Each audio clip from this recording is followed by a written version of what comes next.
Loi raciste, c'est ainsi que plusieurs personnes appellent la nouvelle loi migratoire et ça sera l'objet de notre vidéo aujourd'hui. Donc sans plus tarder, on commence juste après le générique. Donc,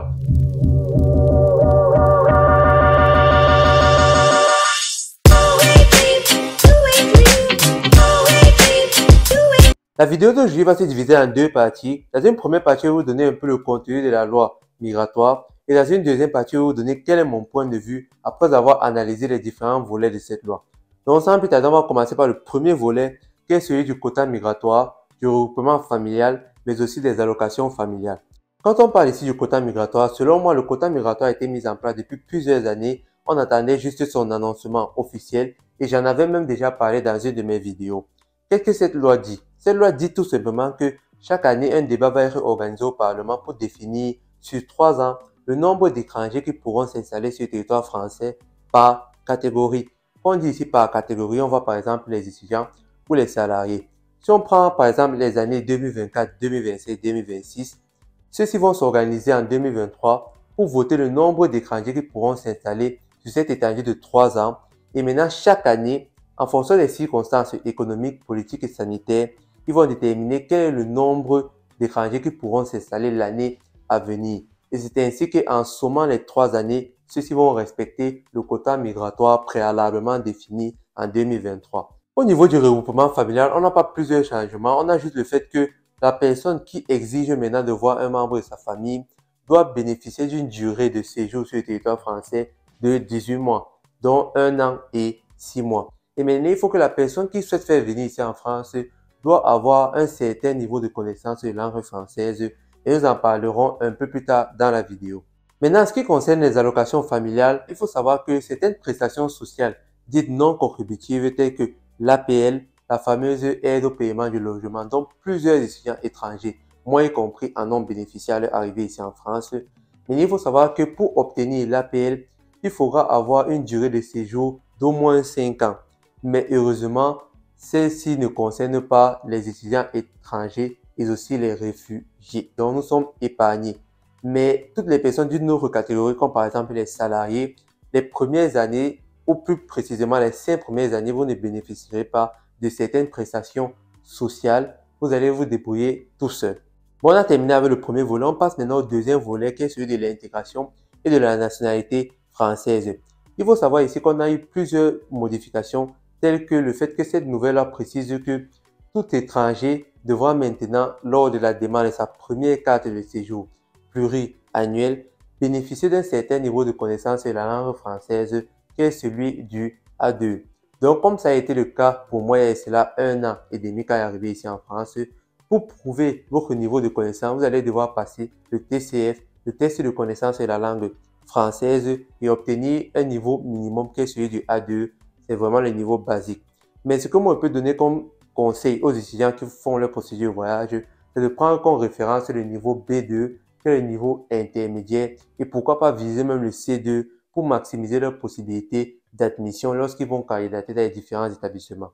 Donc c'est vraiment très important et à ne pas négliger. Et maintenant, toujours dans ce volet, on a l'arrivée de quelque chose de très surprenant, qui est la signature d'un contrat lorsque vous allez demander votre première carte de séjour pour venir vous installer en France. En effet, toute personne maintenant qui va demander une carte de séjour pour vouloir s'installer ici en France va devoir signer un contrat qui atteste qu'il s'engage à respecter la République française, mais aussi ses différents symboles tels que la liberté d'expression, mais aussi l'égalité homme-femme.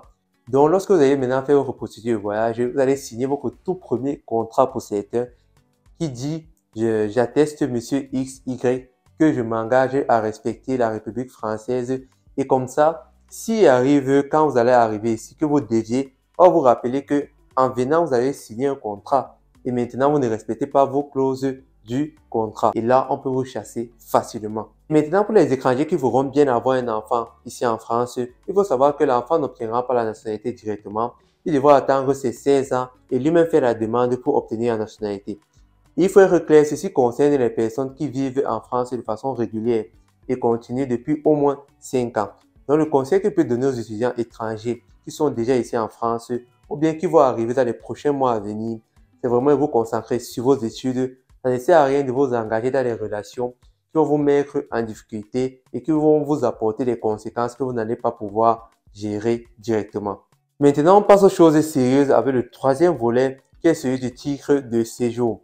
Maintenant, il faut savoir que les personnes qui vivent ici en France de façon irrégulière, qui soit non pas de titre de séjour ou bien qu'un titre de séjour expiré, sont déjà passibles d'une amende de 3 750 € et maintenant en complément seront passibles d'une interdiction du territoire français de 3 ans.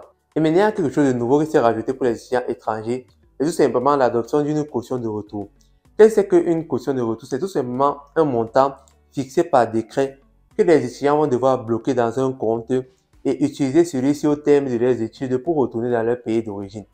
Et là, ça devient vraiment chaud parce que il va devenir difficile de rester ici en France après l'obtention de votre diplôme pour chercher un peu le travail. On va vous dire, vous avez obtenu votre diplôme, vous avez l'argent pour retourner dans votre pays d'origine, alors vous savez ce qu'il vous reste à faire.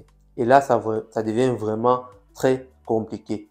Et là, c'est même pas sûr qu'on te restitue complètement cette somme parce que si tu as eu des problèmes avec les autorités publiques ou tu as commis une faute grave ici en France, c'est vraiment probable qu'on ne te restitue pas tes fonds que tu as bloqués pour retourner dans ton pays d'origine.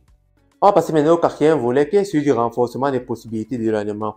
On parle ici du renforcement des possibilités d'éloignement et tout simplement le fait qu'il sera maintenant plus facile de recevoir un OQTF qui est l'obligation de quitter le territoire français ou un ITF qui est tout simplement l'interdiction du territoire français. Donc maintenant, il va falloir vraiment s'aligner selon les lois et les règles définies par les autorités publiques et se tenir à carreau. Et je pense que cette loi-ci a pour origine les émeutes qui sont produites en été dernier lorsqu'on a eu des magasins qui ont été brûlés, qui ont été pillés, des poubelles qui ont été brûlées au niveau des routes. Donc, il faut savoir, cette loi-ci s'applique vraiment pour toutes les personnes, que ce soit en situation d'irrégularité ou d'irrégularité, et même pour ceux qui sont sur le territoire français depuis plusieurs années. Et pour terminer, on a le cinquième volet qui est celui du travail des étrangers, mais on n'a pas ici beaucoup de modifications qui touchent aux étudiants. Juste le fait que les personnes sans papier pourront maintenant faire la démarche d'eux-mêmes pour obtenir leur carte de travailleur temporaire ou salarié. Et pour cela, ils devront tout simplement justifier le fait que pendant les 24 derniers mois, ils ont travaillé pendant 12 mois. Et je pense que c'est assez un bon point pour les sans-papiers parce que avant c'était l'employeur qui devait faire la procédure à leur place et c'était vraiment très compliqué. On a terminé avec le contenu de la loi et en majorité ce qui touche à peu près aux étudiants. Et maintenant, je vais vous donner un peu mon point de vue en ce qui concerne cette loi. Déjà, il n'y a pas vraiment de mesures très contraignantes de mon point de vue. Juste le fait qu'il y aura maintenant une caution de retour dans la mesure où, déjà pour regrouper les fonds pour faire une procédure de voyage, c'est vraiment très difficile. Quand on regarde le contexte africain, il faudra maintenant rajouter une caution de retour. Imaginez si la personne a utilisé l'AVI, il a déjà dépensé près de 7 000 et quelques pour mettre dans un compte pour vivre ici en France. Il devra maintenant rajouter une caution pour retourner chez lui après d'avoir obtenu son diplôme. Et là, ça devient vraiment très compliqué. Mais de façon globale, comme je l'ai dit, il n'y a pas vraiment de mesures très contraignantes. Et pour répondre à toutes ces personnes qui font la polémique sur les réseaux en disant la France aux Français, le favoritisme et tout ça, il faut savoir que un pays aura toujours tendance à valoriser les enfants de son pays et c'est le cas partout. Donc, c'est complètement légitime de le faire. Et maintenant, si on prend par exemple le cas de la caution de retour où on nous demande de rentrer après l'obtention de notre diplôme, moi, je vois ici que c'est une manière pour le gouvernement de protéger l'emploi des Français. Pourquoi je dis ça? Parce que il y a beaucoup d'étrangers qui viennent ici. C'est vrai que la majorité qui arrivent ici, c'est pour s'amuser, c'est pour blaguer. Mais il y a aussi une grande majorité qui, lorsqu'ils viennent ici, ils viennent vraiment pour se battre, ils viennent se donner à fond et ils sont vraiment très talentueux. Donc, pour éviter que ce qui se passe dans l'équipe nationale de football se reproduise dans le monde du travail, on a beaucoup plus d'étrangers que les nationaux.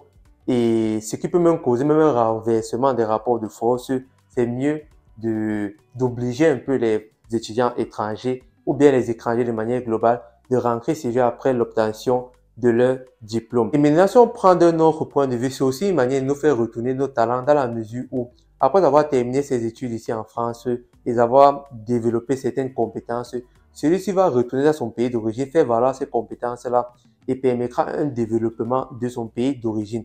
Donc, il n'y a pas que des points négatifs, il y a aussi des points positifs qu'on peut noter. Bon, pour terminer, le conseil que je peux donner à ceux qui sont en train de faire leur procédure de voyage ou bien qui vont faire des procédures de voyage pour venir ici en France dans l'avenir, c'est tout simplement le fait que Venez ici, concentrez-vous sur vos études, développez le maximum de compétences possibles parce que après il va falloir utiliser ces compétences-là pour les valoriser dans vos pays d'origine.